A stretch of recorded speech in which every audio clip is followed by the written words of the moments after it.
9 मई के अलाकारों को सजा न हुई तो मुल्क में फस्तायत मजीद फैलेगी। तर्जुमान पाक फौज लेफ्टिनेंट जनरल अहमद शरीफ चौधरी की प्रेस कॉन्फ्रेंस। कहा 9 मई के बाद मखसूस टोले ने प्रोपेगेंडा किया। कहा गया हमले हो रहे थे तो फौज ने रोका क्यों नहीं।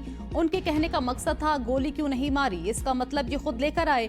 फौज के खिलाफ प्रोपेगेंडा डिजिटल दहशतगर्दी, अगर इसको ना रोका गया तो ये मजीद बढ़ेगी।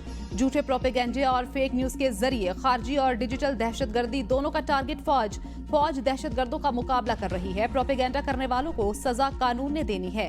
आजादी राय के नाम पर इनको हीरो बनाया जाता है। कानून साजी रोकने की कोशिश की जाती है। इराक, शाम और लीबिया की मिसाल सामने, वहां का अंजाम देख लें। यहाँ एक तरफ अफगानिस्तान में खारजी, दूसरी तरफ भारत मौके की तलाश में। भारत कह चुका पाक फौज के खिलाफ वसाइल लगाने चाहिए। मुल्क को सॉफ्ट स्टेट बनाने की इजाजत नहीं दे सकते।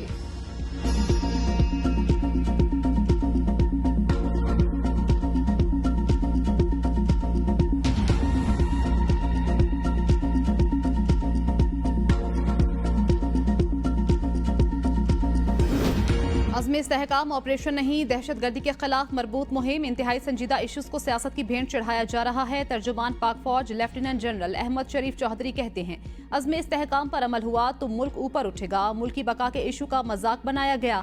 ऑपरेशन का मकसद दहशतगर्दों और क्रिमिनल माफिया के राब्ते तोड़ना है।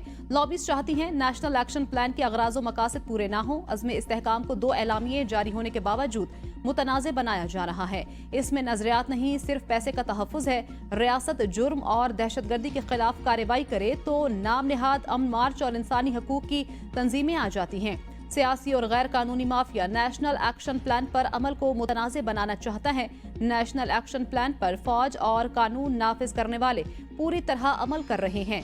दूसरे शोबों में अमल की कमी, नॉन कस्टम पेड गाड़ियां, बेनामी अकाउंट, गैर कानूनी तौर पर मुकीम अफराद, बॉर्डर पर सख्ती न होना, अफगान ट्रांजिट ट्रेड वो अवामिल हैं जो दहशतगर्दी को सपोर्ट करते हैं। 2014 से सुनते आ रहे हैं मदारिस को रेगुलराइज करना है। 50% से ज्यादा मदारिस का पता ही नहीं कौन चला रहा है।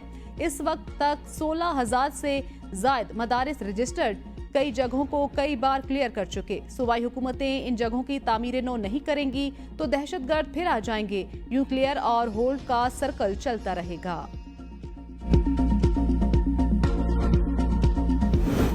DGISPR की प्रेस कॉन्फ्रेंस, सियासी हुकूमत की नाकामी। उमर अयूब कहते हैं प्रेस कॉन्फ्रेंस हुकूमत के खिलाफ चार्जशीट थी। बेनामी अकाउंट्स की बात की गई। पहले शहबाज शरीफ से तो पूछें।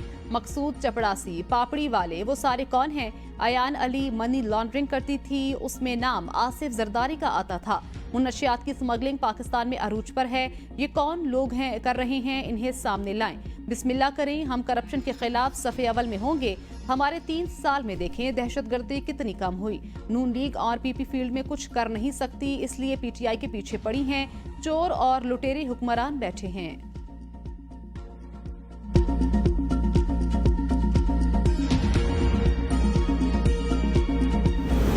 पेशावर में वज़ीर आला खैबर पख्तूनख्वा की सरबराही में जिरगा इख्तिताम पजीर हो गया। जिरगा अरकान ने 10 निकाती मुतालबात वज़ीर आला अली अमीन को पेश कर दिए। वज़ीर आला ने आइंदा 48 घंटे में एपेक्स कमेटी का इजलास बुलाने की यकीन दहानी करा दी। जिरगे ने अज़्म इस्तेहकाम ऑपरेशन की मुखालिफत कर दी।